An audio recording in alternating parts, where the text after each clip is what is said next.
வணக்கம் ஜோதிட நண்பர்களே. வரும் பிப்ரவரி மாதம் முதல் மே மாதம் வரைக்கும் கிரகங்களுடைய கூட்டணிகள் ஏற்படும். நவ கிரகங்களில் கேதுவை தவிர்த்து மற்ற 8 கிரகங்களும் ஒன்றோடு ஒன்று கலந்து கொண்டு இருக்கும். அதாவது மாத கிரகங்களும் வருட கிரகங்களும் ஒன்றாக இணையக்கூடிய காலகட்டம்.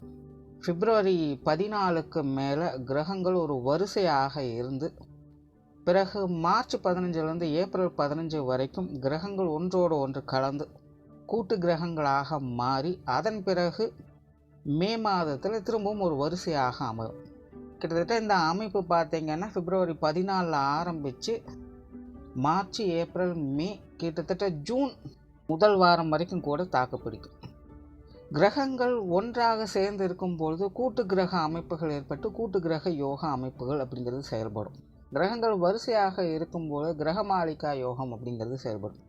மாத கிரகங்களானது முதல்ல சனியோடு இணையுது, ரெண்டாவது ராகுவோடு இணையுது, மூன்றாவது குருவோடு இணையுது. பொதுவாகவே இந்த கூட்டு கிரக அமைப்புகளும் சரி இல்லை கிரகமாளிகா யோகா அமைப்புகளும் சரி செய்யக்கூடியது ஒரே விஷயம்தான். பாசிட்டிவ் அண்ட் நெகட்டிவ் ரெண்டையுமே சேர்த்து தான் கொடுக்கும்.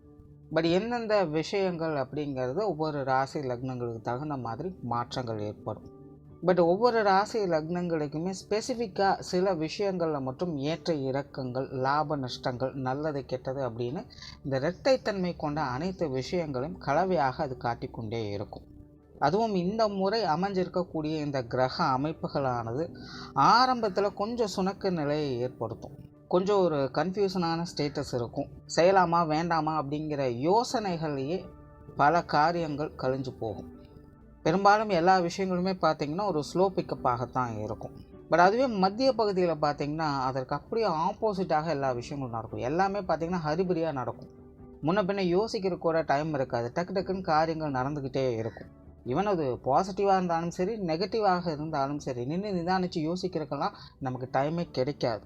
டக்கு டக்குன்னு விஷயங்கள் காரியங்கள் நகர்ந்து போய்கிட்டே இருக்கும். நிறைய சேஞ்சஸை எதிர்பார்க்கலாம் இந்த டைமில்.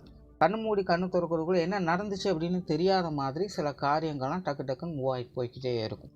இந்த கூட்டமைப்பில் கடைசி காலகட்டம் அப்படின்னு வரும்பொழுது ஒரு ரிலாக்ஸ்டான பொசிஷன் நமக்கு கிடைக்கும். அதாவது எப்படி இருக்கும் பார்த்திங்கன்னா, ஆரம்பத்தில் என்ன பண்ணுறதுனே தெரியாமல் முழிச்சிட்டு இருந்தோம். திடீர்னு இடையில என்ன நடந்ததுன்னு தெரியல, அறக்கப்பறக்க எல்லா விஷயங்களையும் செஞ்சு முடிச்சிட்டோம். இப்போ கொஞ்சம் நிம்மதியாக இருந்தால் போதும், அமைதியாக ரெஸ்ட் எடுத்தால் போதும் அப்படிங்கிற மைண்ட் செட்டுக்கு கொண்டுட்டு போகும். நல்லதோ கெட்டதோ சந்தோஷமோ துக்கமோ எப்படியோ அலைஞ்சு தெரிஞ்சு கஷ்டப்பட்டு நினச்சதை செஞ்சு முடிச்சிட்டோம் அப்படிங்கிற ஒரு மைண்ட் செட்டில் நம்ம கொண்டு போய் உட்கார வைக்கும். பொதுவாக கூட்டு கிரக அமைப்புகள் ஏற்படும் பொழுது அங்கே பாசிட்டிவ் நெகட்டிவ் ரெண்டும் கலந்த விளைவுகள் தான் இருக்கும். காரணம் என்ன அப்படின்னு பார்த்தீங்கன்னா, கிரக கூட்டணிகள் அப்படிங்கிறது பாசிட்டிவ் கிரகங்களும் நெகட்டிவ் கிரகங்களும் இணையக்கூடிய அமைப்புகள் தான். தவிர ஸ்தான பலத்தின் அடிப்படையிலையும் பார்த்தீங்கன்னா சில கிரகங்கள் பாசிட்டிவாகவும் இருக்கும், சில கிரகங்கள் நெகட்டிவாகவும் இருக்கும். பட் இங்கே எல்லா கிரகங்களுமே ஒன்று சேரும் பொழுது அப்போ அங்கே ஸ்தான பலமும் அந்த பாசிட்டிவ் நெகட்டிவ் கலந்த நிலைகளை தான் அது செயல்படவும் செய்யும். ஸோ இயற்கையாகவே இந்த கூட்டு கிரக அமைப்புகள்லாம் ஏற்பட்டுடுச்சு அப்படின்னா முழுசாக நம்ம நல்ல விஷயங்களும் எதிர்பார்க்க முடியாது. அதுக்காக முழுசாக எல்லாமே கெட்ட விஷயங்கள் தான் அப்படின்னு சொல்லிட முடியாது. இந்த மாதிரியான கிரக அமைப்புகள் ஏற்படும் பொழுது தான் அங்கே அதிர்ஷ்டமும் வேலை செய்யும், துரதிர்ஷ்டமும் வேலை செய்யும். அது அதிர்ஷ்டமா இல்லை துரதிர்ஷ்டமா அப்படிங்கிறதான் அவங்களுடைய பிறப்பு ஜாதகம் முடிவு செய்யும். பிறப்பு ஜாதகத்தில் அவங்களுடைய கிரக அமைப்புகள் இப்போது எந்த நிலைமையில் இருக்குது அப்படிங்கிறத வச்சு அதை டிசைட் பண்ணலாம். பட் இங்கே நம்ம பொது பலன்கள் பார்க்குறதுனால ஜென்ரலாக இது எப்படி இருக்கும் அப்படிங்கிறத புரிஞ்சுக்கிட்டிங்கன்னா அதை கொஞ்சம் ஈஸியாக எடுத்துகிட்டு போகலாம். ஒருவேளை இந்த காலகட்டங்கள் உங்களுக்கு நல்ல விஷயங்கள் நடந்துக்கிட்டு இருக்குது அப்படின்னா நீங்கள் சந்தோஷமாக அதை மேற்கொண்டு எடுத்துகிட்டு போகலாம். ஒருவேளை உங்களுக்கு மோசமான விஷயங்கள் நடந்துகிட்ருக்கு அப்படின்னா நீங்கள் அதை நினச்சி பெருசாக பயப்பட வேண்டியதில் கவலைப்பட வேண்டியதில்லை. பெருசாக அதை நினச்சி ரிஸ்க் எடுக்காதீங்க, ஃப்ரீயாக விடுங்க. கொஞ்ச நாள் அது தானாகவே சரியாயிடும். திரும்ப திரும்ப அதே விஷயங்களுக்குள்ளே போய் மாட்டிக்காதீங்க. ஒரு 3 மாதம் பொறுமையாக இருந்துட்டு அதன் பிறகு உங்களோட ப்ராசஸை ஸ்டார்ட் பண்ணுங்கள். ஸோ அதற்கு தகுந்த மாதிரி நீங்கள் கொஞ்சம் ஃப்ளெக்சிபிளாக இருந்துட்டீங்க அப்படின்னா இந்த காலகட்டம் உங்களுக்கு கொஞ்சம் சமாளிக்கக்கூடிய வகையிலும் சிறப்பான வகையிலும் அமையும். தவிர பொதுவான வகையில் ஒவ்வொரு ராசி லக்னங்களின் வகையில் ஒவ்வொரு ராசிக்கும் ஒவ்வொரு விதமான வகையில் இது ஸ்பெசிஃபிக்காக வேலை செய்யும். அது உங்களுடைய ராசிக்கு என்னென்ன விஷயங்கள் அப்படிங்கிறத மேற்கொண்டு பார்க்கலாம். தவிர இது ராசிக்கு பொருந்துமா இல்லை லக்னத்துக்கு பொருந்துமா அப்படிங்கிற டவுட்டு வேண்டாம். ஏன்னா இது ராசிக்கும் பொருந்தும், லக்னத்துக்கும் பொருந்தும். கன்னி கன்னி ராசி கன்னி லக்னக்காரங்களுக்கு இந்த 4 மாத கிரக கூட்டணிகள் என்பது ரொம்பவுமே ஒரு கலவையான நிலைகளில் தான் வேலை செய்யும். ஸோ கன்னி ராசி கன்னி லக்னக்காரங்களும் ரொம்பவுமே கேர்ஃபுல்லாக இருக்க வேண்டிய காலகட்டம் அது. ஏன்னா இந்த கிரக கூட்டணிகளின் போது இடைக்காலத்தில் உங்களுடைய ராசிநாதன் ராசிக்கு 7ஆம் இடத்துல நீச்சகதியும் அடைகிறாங்க. பட் இருந்தாலுமே உடன் மற்ற கிரகங்களுடைய இணைவுகளும் இருக்கிறதுனால இது நீச்சபங்க யோகமாகவும் அது செயல்படும். பட் இருந்தாலுமே ராசிநாதன் நீச்சத்தில் இருக்கும்போது அதனுடைய வலிமை குறைவாகத்தான் இருக்கும். மற்ற கிரகங்களுடைய சப்போர்ட்டாலையும் பலத்தாலையும் தான் உங்களுக்கு சாதகமான பலன்கள் அப்படிங்கிறது ஏற்படும்.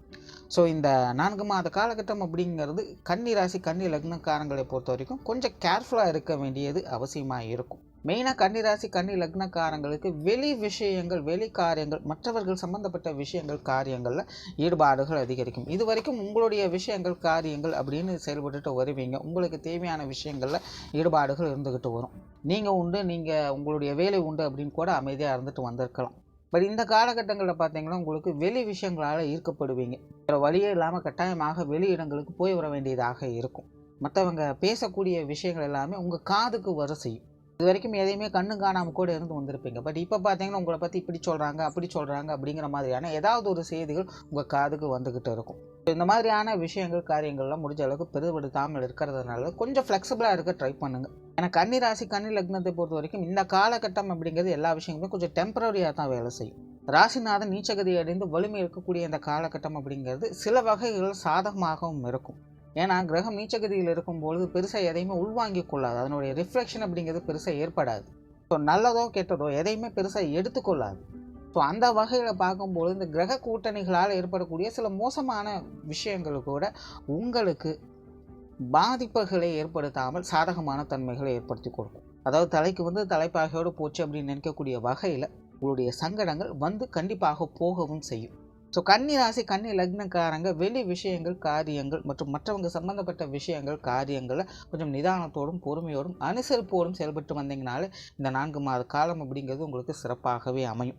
புதிய விஷயங்கள் மற்றும் புதிய காரியங்களில் சாதகமான தன்மைகள் இருக்கும். தொழில் வேலை உத்தியோக ரீதியாக நிறைய மாற்றங்களை எதிர்பார்க்கலாம். குறிப்பாக வாடிக்கையாளர்கள் சம்மந்தப்பட்ட விஷயங்களை ஈடுபாடுகள் அதிகரிக்கவே செய்யும். பட் அவங்க விஷயங்களை கொஞ்சம் கேர்ஃபுல்லாக டீல் பண்ணுங்கள். அதே போல் இந்த காலகட்டங்களில் மற்றவர்களை நம்பி எந்த ஒரு காரியத்திலும் ஈடுபட வேண்டாம்.